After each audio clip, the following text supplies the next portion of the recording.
Good morning and welcome. This is Issues That Matter. I am your host, Robert Piccone, and I'm very happy that you're joining us today. And we have a good guest for you today, and I'm honored to have Terry Hayes.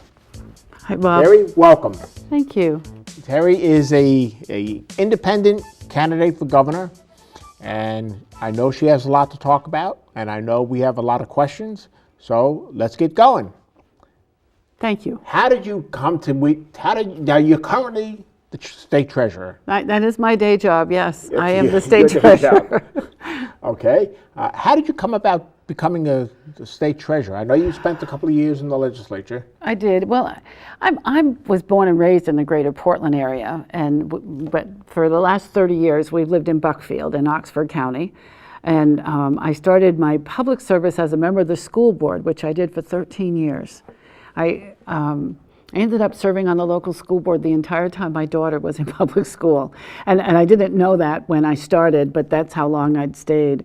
I ran for the legislature for the first time in 2004 because the lady who had the seat was termed out, and she came to a softball game. I was watching my daughter play, and she said, "Have you ever thought about running?" And I said, "No," because I hadn't.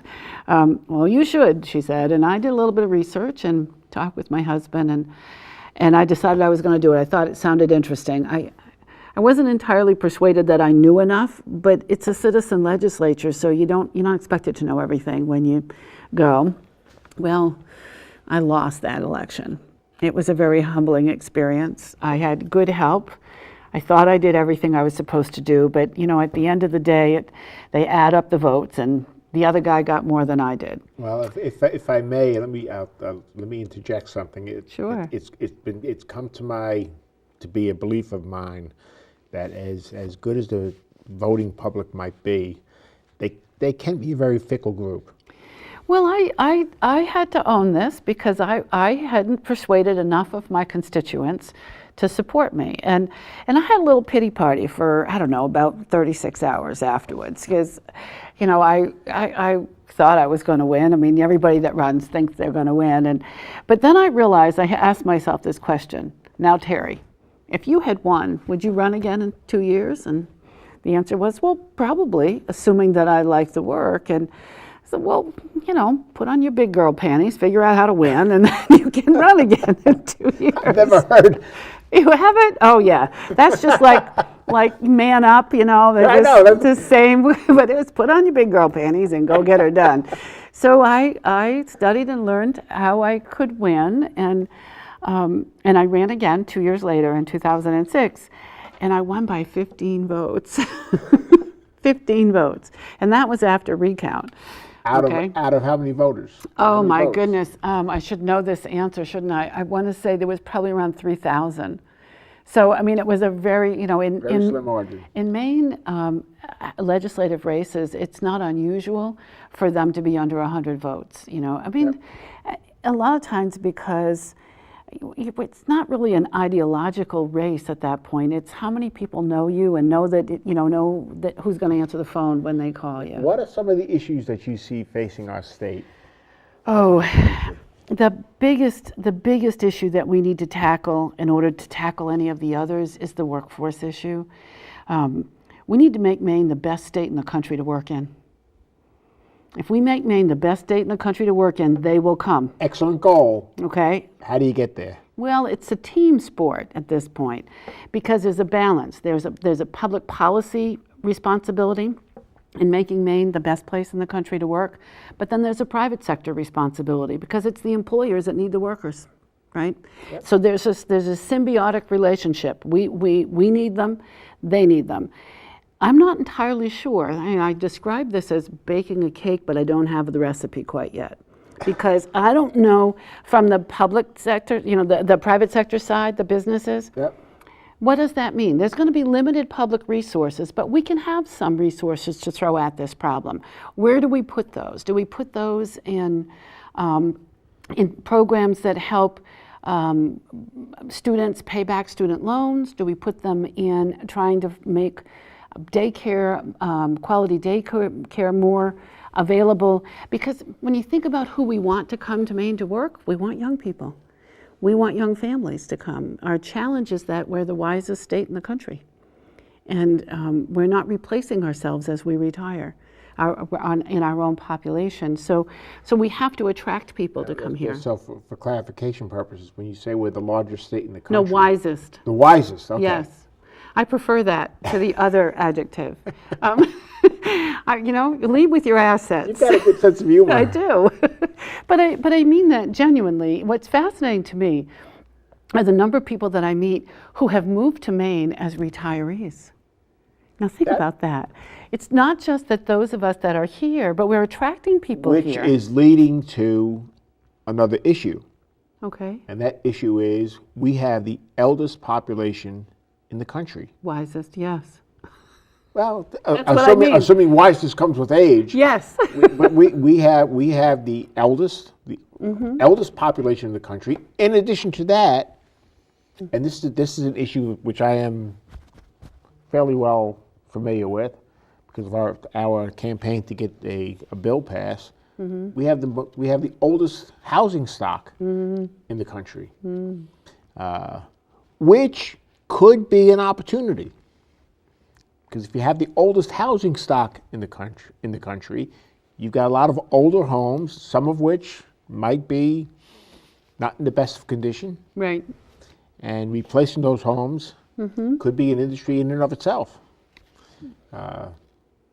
But now you get back into the partnership area. Well, none of the challenges that we have are likely to be solved without collaboration, both from the public and the private side. But if you think about it, if we aren't able to attract the workers that our current businesses in Maine need in order to be successful, they're not going to be able to grow. And we're not going to be able to attract new businesses. So we need the people, we need skilled people to come to Maine. In the past, and I'll go back to my career years, it was often said that Maine does a pretty good job of educating its youth. Yes. We have a pretty good graduation rate. We Very do. good graduation rate. Yeah. Where we have dropped the ball in the past, and I'm not certain about the present, is having good opportunities for employment here within the state, holding on to these graduates, or do they go out of state for a job, for a career? What can we do to enhance the opportunities that lie right here in the state? We actually have them now. In other words, we're not generating enough engineers from the engineering program at the University of Maine for the demand for engineers in the state of Maine. We've been used to the opposite being the case, that we don't, if you graduated 10 and 15 years ago, we might not have had your job, okay? But if you're out there and you want to come home, you're here on vacation watching the show, and you want to come back to Maine and work, we probably have your job now. So the grandparents out there, like that's where I am. My children are now young adults, they're starting families. It's time to come home if your kids left Maine, because we have those jobs now. And they're not just entry-level jobs by any means. They're throughout the economy in the state of Maine. We don't have enough people. This is not the story we're used to hearing. We're used to hearing we don't have the jobs. We have the jobs. We have companies right in the greater Portland area and up the coast that are recruiting globally for talent because we don't have the skill sets here in Maine, because there aren't enough of us. Don't get me wrong. Some young people are going to leave because they have to, because they want to see the world. And I don't think that's a bad thing. But you know what? We got to get them to come back once they've seen it. Okay, and though that's why I say this is a multi-pronged approach that we're going to have to take. Part of it is making sure that the youth that are coming through our publicly financed education institutions are being educated for the skills that we need today and tomorrow. We've got to be focused on that. Where do you see our infrastructure? Oh, well, my biggest concern about infrastructure is broadband. We have a plan and that's been implemented, and I can see it continuing, to address the needs with highway, bridges, other transportation Traditional. pieces. Right, well, we've done some good investment in the International Marine Terminal in Portland Harbor, and that's paying dividends to businesses throughout Maine.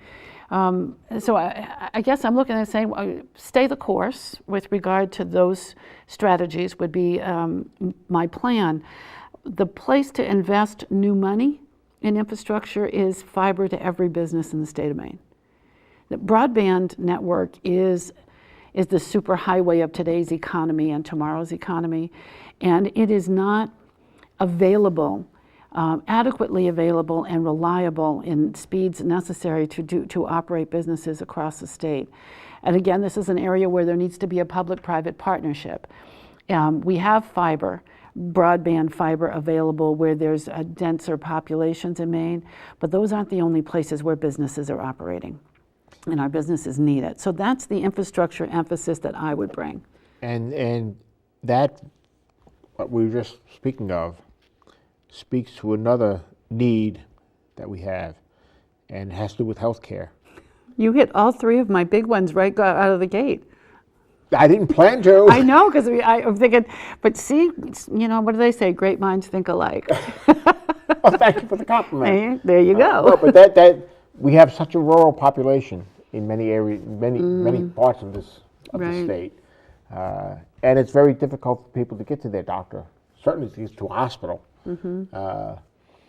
and much of that can be relieved to some degree by having broadband capability, so that they can take advantage of healthcare opportunities. Well, as we age, we also tend to need more frequent visits, and oftentimes it's not because of any particular stressor. We're being more closely monitored. Yep. And making that easier to do, we can use technology to do that. So if we can get broadband to every business with fiber, guess what? We can get it to every home. And we'll get there. On those gadgets that some people call smartphones, my sense of a smartphone is that they just make me feel dumb. But nevertheless, on those smartphones, there are diagnostic capabilities within those things that if they hook up to a doctor's office, right, the doctor can run a whole series of diagnostic tests, and you never have to leave your house. And that's part of, that's why that infrastructure piece is important. When I say business, I'm including the medical businesses, medical practices. And as I say, the businesses first and the homes right closely behind them. I mean, I really see that as, that's where we need to put an emphasis in our infrastructure investment. And healthcare is the third. It's the third. There's 3 blocks at the top. Workforce, be welcoming, make Maine the best state in the country to work in, and get people that want to come here and live here and contribute to our economy. The broadband is just because that's the infrastructure piece we have to have in order for those folks to come. Yep. Right? And then we have to tackle healthcare. Healthcare is a challenge for us. We pay more of our public dollars and private dollars into our healthcare system than most other states, and the outcomes aren't necessarily that much better. Why is that? We've really struggled getting a handle on the cost piece. And part of it is rural. Part of it is the expense to be trained to work within the healthcare industry. Some of the biggest student debt that Mainers have are those who've gone to medical school, who've gone to dental school. So it's much more expensive to train for that profession, and then so when they're looking for work, they've got to pay that money back, and they've got to. So it's not just the individuals, then it's technology. It's probably kind of like the county system. If we were just setting up Maine as a state right now, and we said we were going to have 16 counties, you think we draw the lines where they are? I mean. I'm not suggesting we change them, don't get me wrong, but we've inherited things, and I think the same thing has happened in healthcare. We have evolved in a way, and it's not working for us right now. We are on the precipice of expanding Medicaid to make basic health care available and accessible to more Mainers, low-income Mainers. The challenge with that is that the Medicaid program by itself, I look at it this way, the costs are too high for the services, and the reimbursement rate from Medicare is too low. Medicaid is too low. So we have this gap. We need to bring the costs down and bring the reimbursement rates up. And the reimbursement rates are federally. The federal government has a lot to say about that because we're using, 9/10 of the money is coming from the federal government. But we've got a challenge. If we just expand Medicaid the way it looks right now, we just make that on a much larger population. We maintain that gap. We've got to figure out how to get those costs down. And as I said, the reimbursement rate up. The sweet spot is somewhere in here. And when you mentioned something, and it never occurred to me before, but it just had a rush. You mentioned income. I don't know that income alone should be a deciding factor about whether a person qualifies for Medicare or not.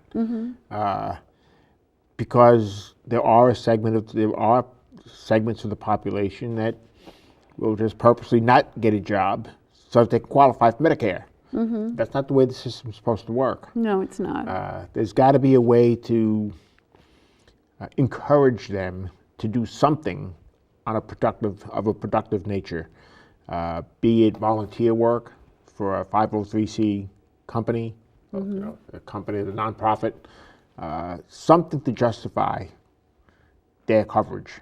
Well, the interesting thing, Bob, is that most of the Mainers who would qualify when we expand Medicaid are already working. They just don't have access to health insurance through their employers. So they're earning up to 138% of what the federal poverty level. So they're working. They're not necessarily working full time. They may not have a full-time job. There are other reasons why they might be scheduled that way. But the majority of adults that would become covered under the expansion are already working in some capacity. Then I think it would behoove those who are supportive of Medicaid expansion to get that message out there, because I suspect the message that's out there is exactly what I mentioned.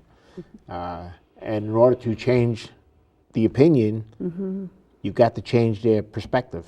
Right. And that's part of the challenge for those of us in the public policy arena. When we were talking earlier about we're so accustomed to believing that we don't have professional, good-paying jobs in Maine, that we're still sharing that narrative, even though, in fact, that the seesaw has twisted, if you will, has tipped, and there are good-paying professional positions, skilled positions in Maine that are going, that are vacant because we need to do a better job of matching our people with those roles that we need. But it is a shift, and this is the same thing is true here, that for employers, it's difficult for employers. Sometimes the line in their balance sheet that gives them the most gray hair is their health insurance costs. That's the line that's going to change. It's out of their power and control, and as a result, not every business, not every employee has access to health insurance through their work. So what the expansion of MaineCare or Medicaid is going to do is going to pick up some of those folks that don't have access to it through their employer and otherwise couldn't afford it. A question that I would have is, now we went the expansion route back a few years ago. Oh, yeah. And it ended up almost bankrupting the state. And who ended up holding most of those empty bags? Hospitals. We stopped paying the hospitals. What about a new bill? And the bill that was proposed earlier, I think, or the bill that's going to be proposed, what makes this bill different so that it will not lead to the same issue? Because we cannot do that again to the hospitals. Well, it's a very good question. So a little bit of a history lesson. Okay. We called it Dare Go Health, And Yep. yes, I would say we did, this is my Goldilocks answer, okay? What was that? Goldilocks. You remember Goldilocks and the Three Bears? Okay, well now I say this because when we did Dare Go Health, what we learned in that attempt, okay, was that we didn't have a big enough critical mass to make the math work. We couldn't afford it, okay? And it was a tough lesson to learn. So we kind of did the Affordable Care Act before they did it in Washington. So we were too small, and we were providing access to people that otherwise weren't going to be covered, and we couldn't afford it. All right, we figured that out. We actually knew that the hospitals, that debt was accruing, because in 2003, former Governor Baldacci and his administration negotiated a payment plan with the hospitals. And we made every payment on time until 2008. You know what happened in 2008? The bottom fell out of the economy. And the only way we could have made those payments would have been to raise taxes. And something that... We couldn't afford to do that. Precisely. And Governor Baldacci was committed to not doing it. The legislature understood that. So we've forgotten, if you will. We were making the payments. Then the Great Recession happened, and we couldn't do it. I mean, if we had done that, we wouldn't have been able to pay to continue to keep public schools open.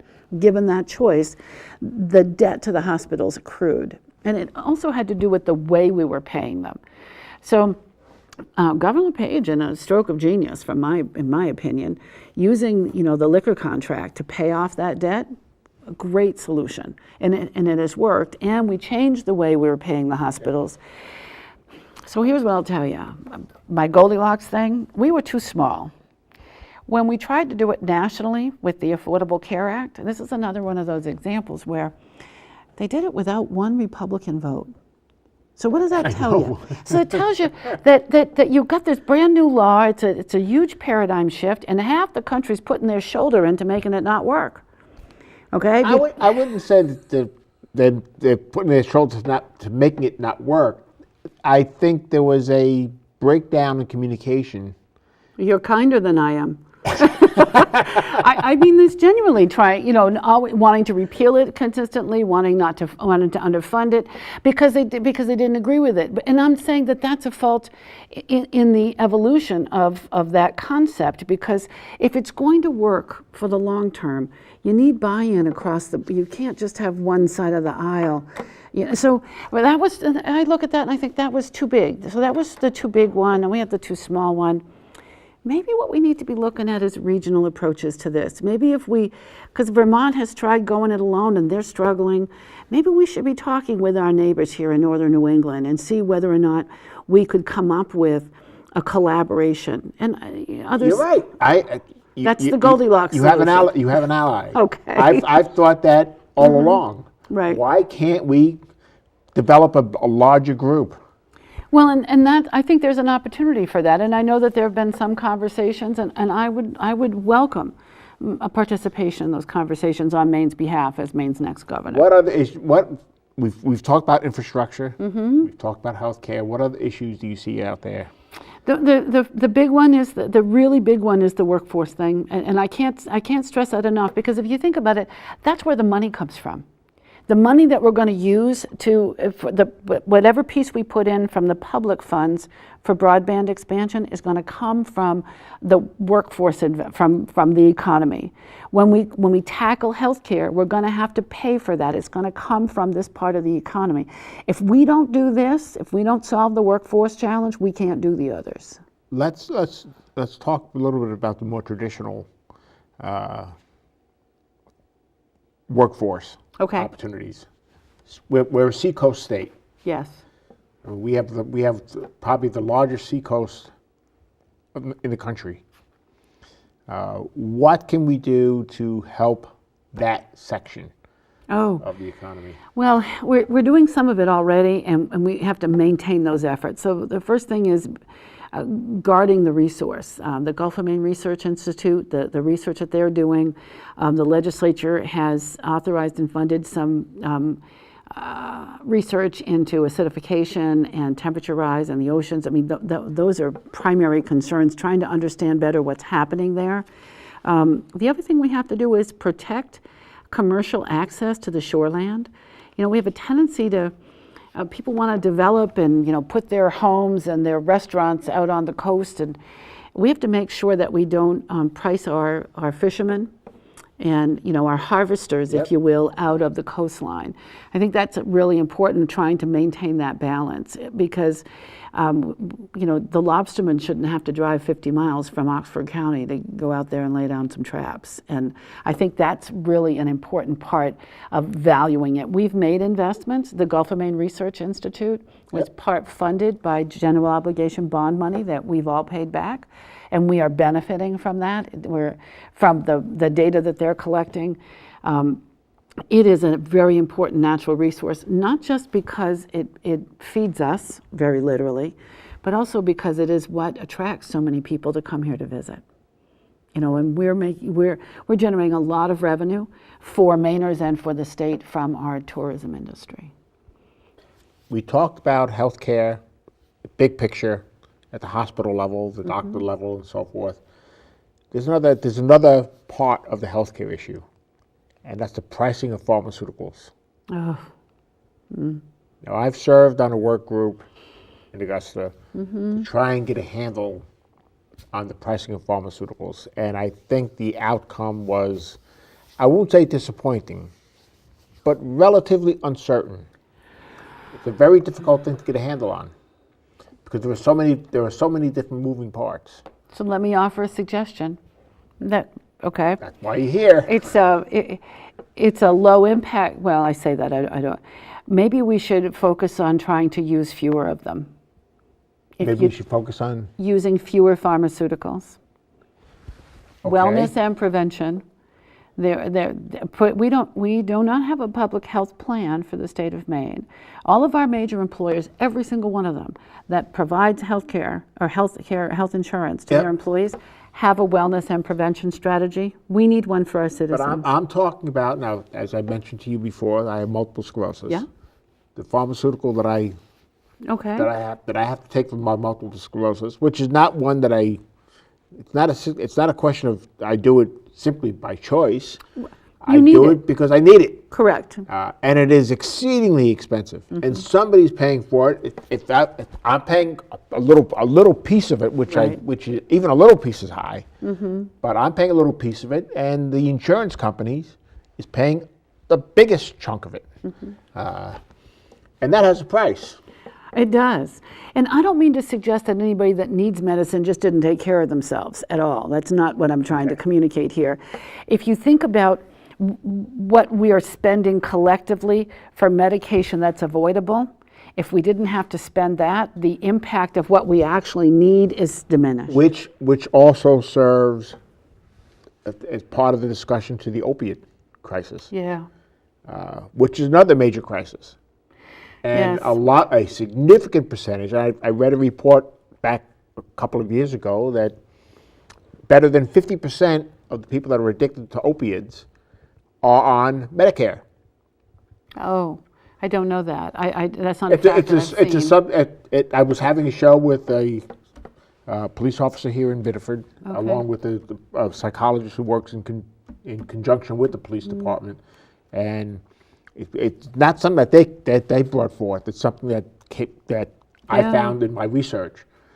I forget who the organization was at this point, but there was a report done that said that better than 50% of the people that are opiate addicted are on Medicare, which in a sense, if that is the case, Medicare is funding the opiate crisis in large measure. Now, is it avoidable? Possibly not, but possibly it is. I don't know. Well, I know that I don't know any healthcare professionals who are prescribing opiates to addicts intentionally. It's not a question of intentionally prescribing opiates to people. I mean, they're intentionally prescribing to relieve the person of pain, right? Which is a legitimate reason. But I guess it leads to having an opiate addicted person. It certainly can. And with opiates, it's once you're on it, you may not know that you're addicted, you continue to take it simply because it's relieving your pain. But it's flipping a switch in your brain that says whether I'm in pain or not, I want that drug. Right.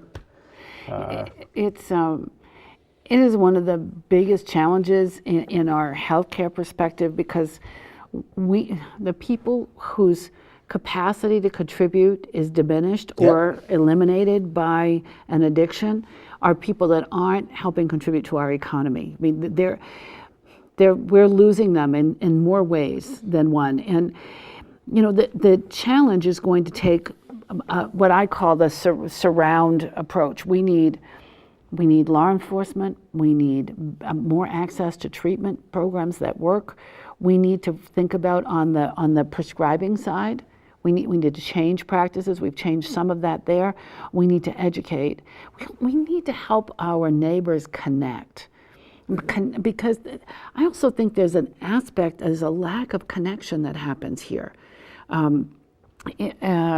We get our screen time. We're all looking at those smartphones. We're in front of a computer, and our human connection. I mean, even it's something as simple as that. And you know? in line with that, we have a very high suicide rate. Yeah. And I suspect that's in part being fed by the opioid crisis. Right. So it's, you know, we can solve this. There are communities that have made some significant inroads. We have a lot of geography in Maine, but we have a really relatively small population. And it is possible for us to tackle this in a way that's successful, but we have to stop fighting with each other about whether it's law enforcement or treatment. It is all of the above. And you know what? We're all going to have to help pay for it. Back some years ago, I had to give a presentation to a group of my counterparts, sales managers, and I was told that I have to explain my market. And I said, let me tell you this right now. If we were selling insurance to trees, we'd be golden. Yeah, we have a lot of those. We have a lot of trees. People, not so much. Our population density is very low, big picture. But it is a problem. I mean, and a lot of the problems that we have, in my mind, they are interrelated. Somewhere there's a link, and we have to find that link. And I use the same philosophy with multiple sclerosis. Somewhere there's a link that if we could find the cure for multiple sclerosis or Parkinson's or any other the other neurological diseases, we will have opened up a treasure trove of possibilities. But they are all connected. That's why I say they're all connected. That's right. In order to have the best state in the country for someone to work, to have a job, to come, you got to have access to technology and to the internet, reliable. You've got to have access to quality health care, because you want your workers to be healthy. If they're not healthy, then they're a drain as opposed to an asset, and you want them to be happy when they're doing it. So it's all connected. It's a matter of figuring out what should be at the top of the list. I brought this with me today. This is just a summary. This is a report that we all pay for as taxpayers. It's called the Measures of Growth. It's done every year, and it has 26 different priorities. And the concept behind this is, if we take care of our economy, our environment, and our community, the sweet spot is right here in the middle. Where they all intersect. Exactly, and that what it does is it increases the quality of life for all Mainers. There's 26 benchmarks in here. I'm kind of a data nerd, okay? I think that public policy should have a foundation on facts, on what do we know, and how do we want to use what we know to get to where we want it to be, okay? When I look at this report every year, I try to figure out 26 priorities is too many. We need to have the data points, but I can't tell you I'm going to go out and focus on 26 things. Well, okay? That goes back to, if I may, that goes back to a philosophy that I had back in the days of my career. People would say you have to focus on this, you have to focus on that. And I would say, I can't focus on all of these things and still maintain a focus on any one of them. If you focus on too many things, you're losing your focus. Well, and so what I said is, where are the leverage points? Which of these measures, if we move them, do we drag the others right along with them? because that's the way I would prioritize. And that's how I got to the workforce piece, the broadband, and healthcare. Those are the three pieces that if we attend to those in a very mindful way, and we collaborate with each other, and that means not just with those of us that are doing the public policy, the elected officials, but collaborating with the private sector, and we focus and we hone in on those three things, we can do this. I am convinced we can do this.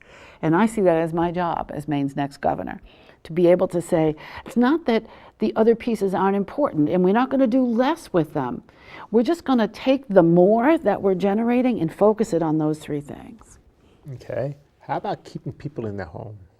Oh, well, you know, for some people, that's not the best alternative. That's not the best outcome for them. When it is, I absolutely think that we should make it easier. Aging in place, I'm a supporter. What I think we have to understand, though, is that families and the community outside of government have some responsibility here, too. This isn't something that government's going to solve. Families used to do it, right? You might be fearful to hear me say this because I'm in agreement with you. No? And if I agree with somebody that knows me, oftentimes they say I better reevaluate my thinking. Well, what I'm saying is that the way we experience family is very different now. But when my grandmother was raising her kids, she was also providing a home for her father-in-law, Yep. and he lived there until he passed away. And you know, when my grandfather's health deteriorated and my grandmother wasn't able to care for him, he went into a nursing home. That was very difficult for her, and it was difficult for us. When my grandmother needed a nursing home, she moved in with me and my husband, and she stayed with us until she passed. Everybody can't do that. Yeah, we were blessed that we were able to do that. When I was growing up, my grandmother provided a home for me. I figured turnabout was fair play. Back to the TV show, The Waltons. Well, yeah, and that's kind of a nostalgic, but what I'm saying is that maybe today families can participate in a financial way if they can't do it in a physical way. You know, when there's a family member that has that needs, in order to be safe and well, needs to be in an environment with a higher level of care, how can we use tap family resources and public resources? Can we do this as a partnership? Too many of us are likely to age where we need assistance. We haven't planned well for our retirements necessarily. And so I step back and I say, you know, there isn't a way. When government is the solution, it's coming out of people's tax dollars. That's where government gets its money. And it's very easy to spend somebody else's money. And I'd rather say, well then, if I can collect taxes from you, we can collect taxes from you, and we can take care of your aging parents, or we can help with baseline stuff, and you can help take care of your aging parents. Who would you like to do that? You know, how do we come up with a different paradigm for this? And keep in mind, like I said earlier, staying at home isn't necessarily the best solution for everybody. From a safety issue, you're absolutely right. We need to make sure that it's an appropriate thing. We have to find the best thing to do is to find the right solution. Exactly. And if that's the best solution for someone, the likelihood is there are going to be neighbors that are a part of that solution, because we don't stay close to home anymore. My husband and I have 3 adult children. They all still live in Maine. They're all educated in Maine. One of them lives in Auburn, one lives in Prospect, and one lives in Eddington. Okay? Now, if I needed help with chores around the house, my young man that lives in Auburn might come up once or twice a week, but the other 2 aren't going to come. It's 2 hours to get to me. You know, geography, we're much more dispersed than we used to be as families. Yep. But we stay connected. We're all on the internet. We're on Facebook. We're on FaceTime. We're staying connected. How do we help take care of somebody else's older family member that lives next door, and have our kids do that for someone that lives next door to them? You know, how do we generate that kind of neighborliness, if you will? Because sometimes it's as simple as that, as someone to stop in and have a cup of coffee once a week. You know, and that connectivity that we mentioned earlier, that's a part of it. How do we support that in communities across the state in a way that makes sure it's safe for people to stay at home. Okay, let's shift gears a little bit because we're running it. We're going to be running up against the time clock. Okay. In a few minutes. What are your thoughts on citizens' initiatives? They're in our Constitution. I don't believe in doing complicated tax policy at the ballot box. I think that's why we have a legislature. That's why we staff them. They have access to research and professionals, and they're looking at the whole picture. They're looking at all the moving parts. That's why there's 17 joint standing committees in the legislature, okay? The governor has the benefit of the cabinet and all the different department heads and the professionals that work for state government. So the voters, not so much. They don't have the same access, if you will. When the legislature circumvents an issue, this is there for the citizens.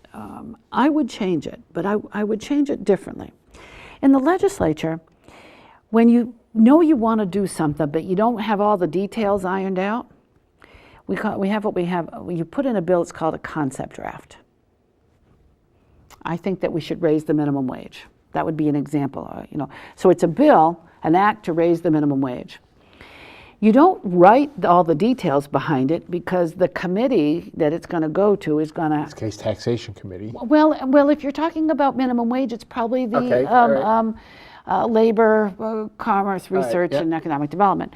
So I would make, if I were the goddess in charge of the universe, I would make our citizens' initiatives a concept draft so that you could... Do you want to legalize recreational marijuana, yes or no? But right now, when we do it, there's a whole bill, there's a 28-page bill behind that has all these details. It's not written by the legislature. It's written by an advocacy group. So remember the casino referenda that was on the ballot? Yep. All right. It was written so narrowly that only one developer, if it had passed, only one developer could have done that. So I'm saying take that whole bill that's behind it, don't have that be, just say, do you want a casino? Yes or no? And if the answer is yes, it's the legislature's job to figure out how to make it happen. You want to raise the minimum wage? Yes or no? It's the legislature's job to figure out how to make it happen. And if they don't do it, I don't know, they don't get paid, I mean, I'm thinking that there's because they have the resources, they understand all the other moving parts. So I think I think the citizens should be able to say, we want you to do this. It should provide some direction, but I think the details should be done by the policymakers. Might a step in the right direction be if a citizen wants something, or if a group of citizens wants something, take it to a legislator and ask the legislator to propose the bill. And the legislator would have to go through the standard routine process and open it up to that committee to try and design a bill to accomplish what it is that the legislator wants to accomplish. That makes perfect sense, which is probably why it's not done. Well, it is done. That's more often the way ideas for changes or new laws come. It's exactly what you just described.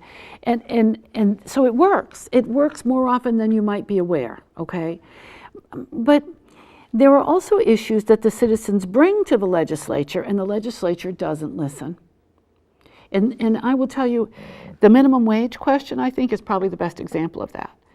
By the time the citizens' initiative was validated, there were enough signatures to put it on the ballot.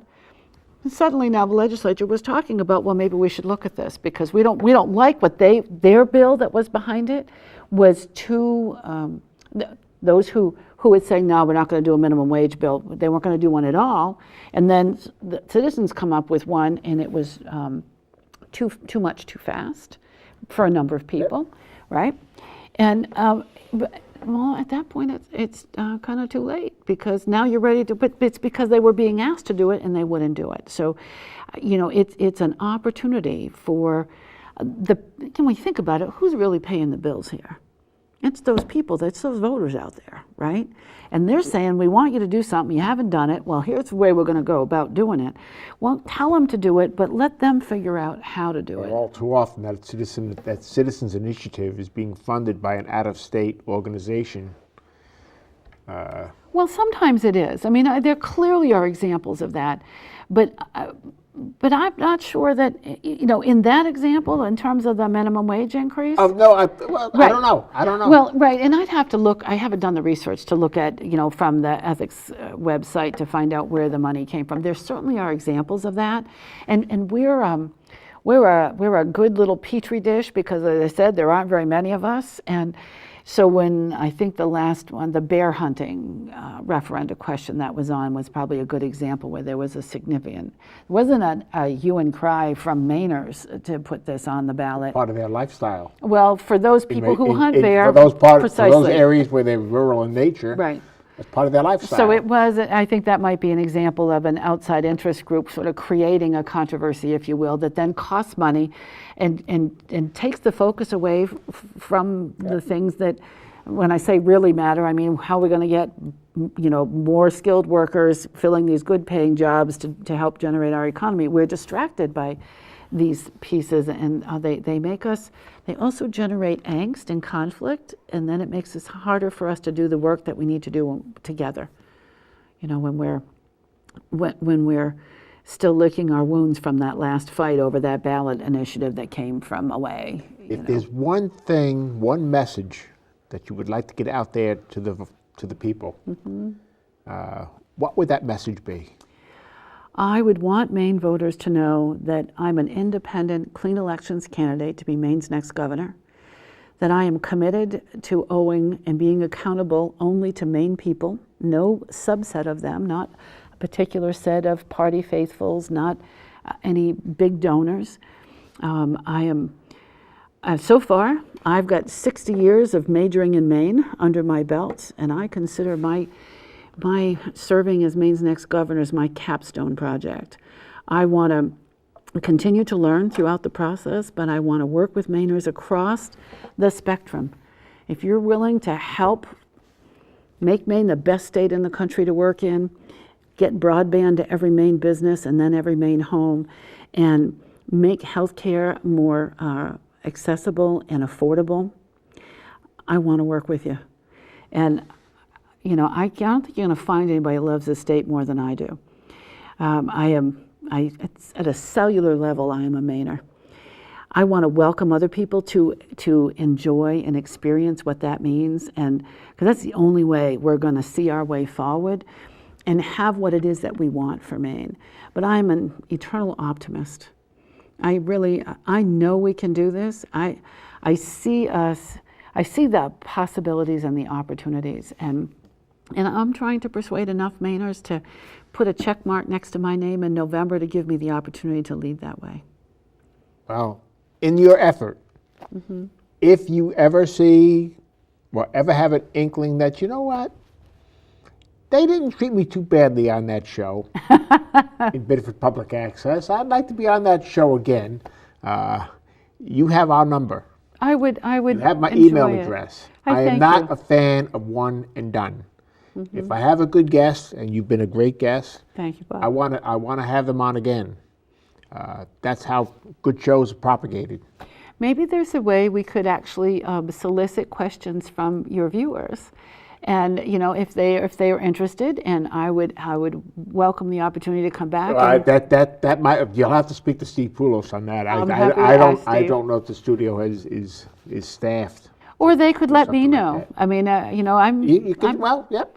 I'm Terry at hayesformaine.com. That is my email. Say that again, please. Terry, Terry, at hayesformaine.com. And as a clean elections candidate, if any of your viewers would like to make a $5 contribution to the Clean Elections Program on my behalf, they can do that online at the Maine Ethics Commission website. That's how I am funding my campaign, and which basically means that you all are paying for it. I'm grateful to you for that opportunity, and I'm hoping to make sure I use that money well and effectively so that I can be your governor in January. And I'm grateful to you for appearing on the show. Thank you, Bob. Thank you very much. My pleasure. It's been a pleasure. The pleasure was mine. Thank you. And folks, that's a wrap. Have yourselves a great day. Enjoy the weather. Again, I say this at every closing. They built studios without windows for some reason. In any event, have a safe day. God bless. Bye-bye.